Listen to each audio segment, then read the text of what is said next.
So it's 200 videos.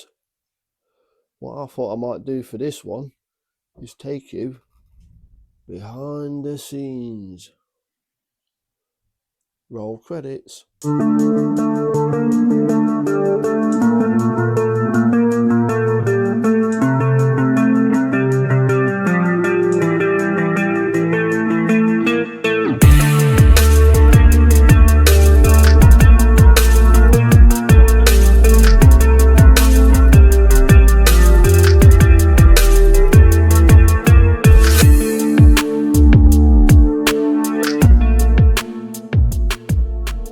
So why don't I show you exactly how I make videos rather than the modelling side of things, because I think a lot of videos I used to watch when I started with this channel, I was sort of like, oh, how did they do that and do this, and what sort of gear did they use? I think a little video about exactly what I'm using and how I do it, etc.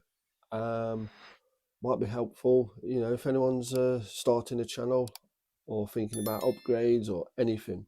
So I started, as I think a lot of people probably have, using my phone, which is what we're filming on now, and just making videos like that and pretty much simply banging them onto YouTube. Quite early on, as you can tell, I figured, you know what, I could do with some sort of a camera stand. I had a spare tripod, but obviously it kind of wouldn't fit into the table. I have used a tripod. I've got it right here, and I would kind of set it up so it was about there, camera sitting on top. But then it's just in your way, because that's where that camera is where I need to be. So what I did a good few years ago, I was working on a job. It was an old shop, and they were taking an old security system down.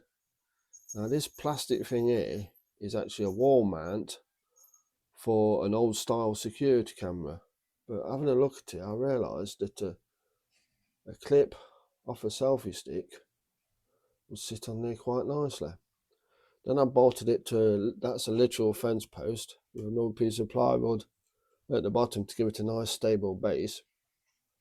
And all I would do is put my phone in there. Let me just get this work, because it is I did have to set this up before I tried to do anything, because it's really tricky to make this happen with only one hand. And this, I'm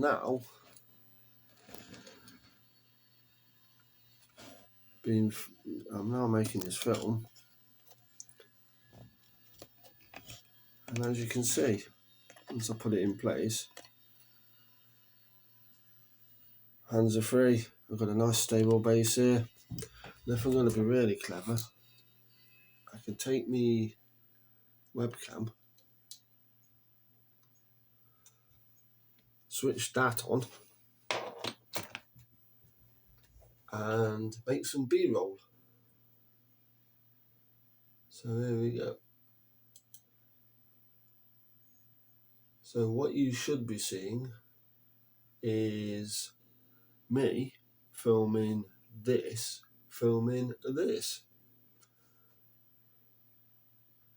And I'll just let that run for another 10 seconds or so.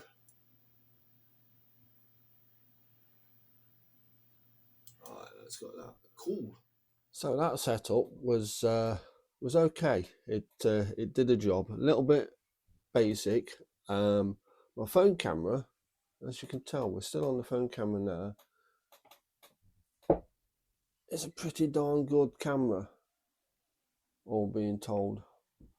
Nice focus. So that was all good. But I did feel after a while maybe I should get a true webcam, because I think I did try to join a live stream as a guest on the phone. It's a bit sketchy trying to make it all work and that. So we were in Curry's when my wife was we were buying a new washing machine. So as is the nature of husbands in Curry's, I just wandered off and was looking at all sorts of stuff. And then, they had a little sort of department with webcams. I'm thinking. And I spotted this, which is the camera I bought there and then, which is obviously a Razer Kaio X. I've deliberately kept the box all this time because I knew I'd probably at some point be wanting to make this video. The other cool thing is the camera was packed in this spongy ring, which is if you're working on your planes, you can actually put them on that. It's a nice little base, stops anything underside paintwork getting scratched up, which was nice and handy. Yeah, that cost me about £40 from Curry's, I believe, and that was fine. It's got a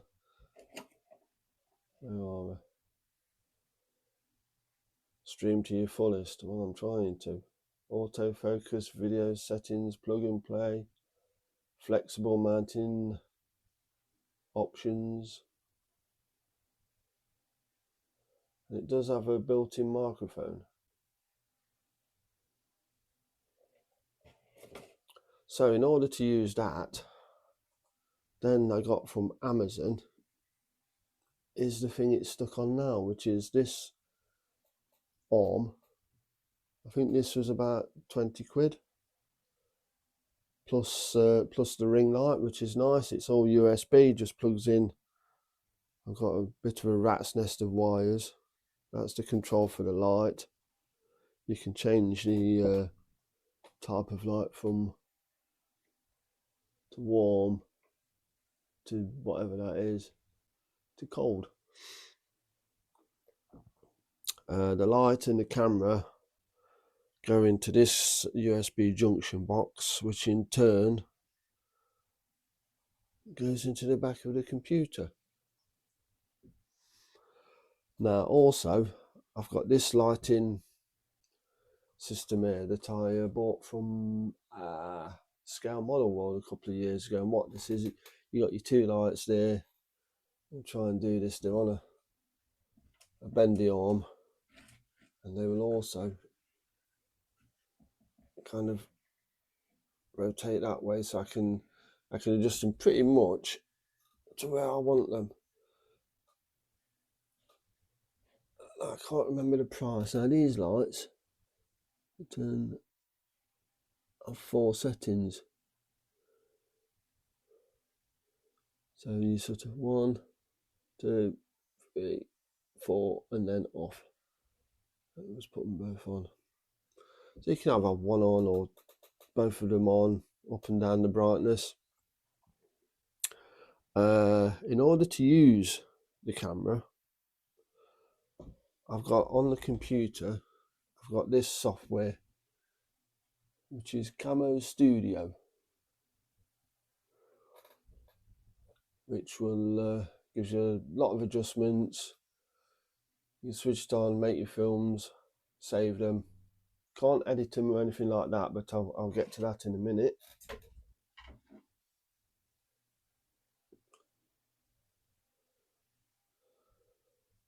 So that is that. Now the microphone in the camera is fine when I'm here, but obviously if I'm doing something on the computer, I'm moving around, I'm turning around, I'm scooting front and back. So what I eventually did, again from Amazon, I picked up these couple of wireless lavalier, is that how you say that, microphones. These were maybe 20 quid. You've got this dongle. No, he's pointing there, pointing at the screen. You can't see that. The dongle, which is in the phone now, and I'm using this. I'm just. Can you see it? I'm going to zoom. You saw that, yeah. And they kind of live plugged into the back of the computer, living there. They're on charge pretty much permanently, so they're always ready to go. And because you've got two, I can use one while one's charging. It's all good fun. So that's audio and sound dealt with for now, because who knows, in the future I may upgrade again. But as it stands, this is it's a nice little setup. It's not too over the top. Does, get your finger out, does everything I need to do. It's good. So when I've filmed these videos or these segments or these bits, what do I do then? Well, I now use this. It's called Shotcut Video Editing. Let me see if I can.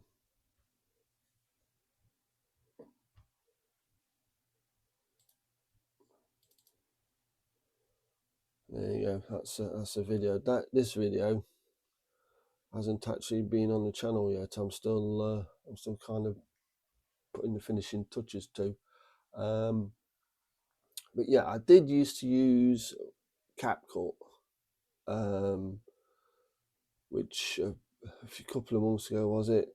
There's maybe some issues with that. Then in the terms and conditions, they own everything that you make on it, apparently, and lots and lots of the stuff that's free on this, CapCut are calling them pro, and obviously want money from you for.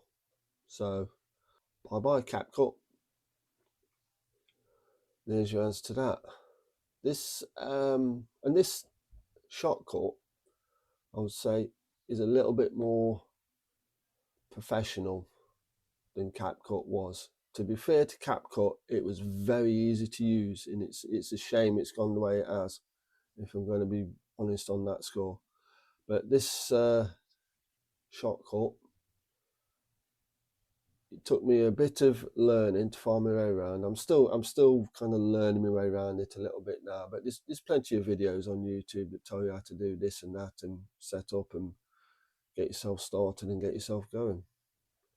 So that's that, and that's basically the story from film to camera to microphone to editing to final video. And I hope you enjoyed that. Now, just a little thing is this never gets seen too much, but this is what I call the airbrush farm. I've got my GAD 39 sat there.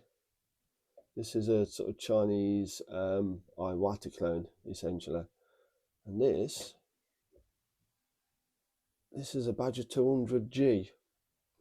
And I might make a video about my airbrush story, because that is, what is that? That is the third airbrush I've ever owned, and I've still got it.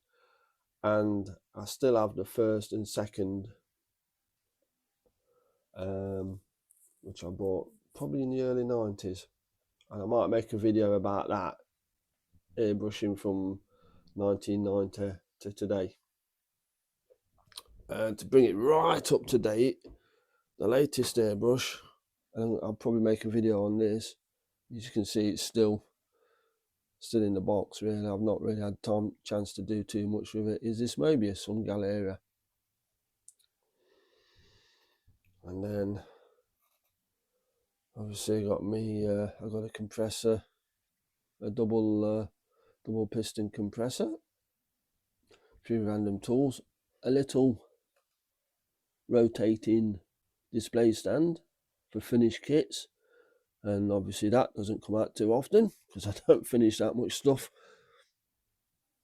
And then as we spin around there, biscuit tins full of bits, and you're just gonna have to bear with me because there's a little bit of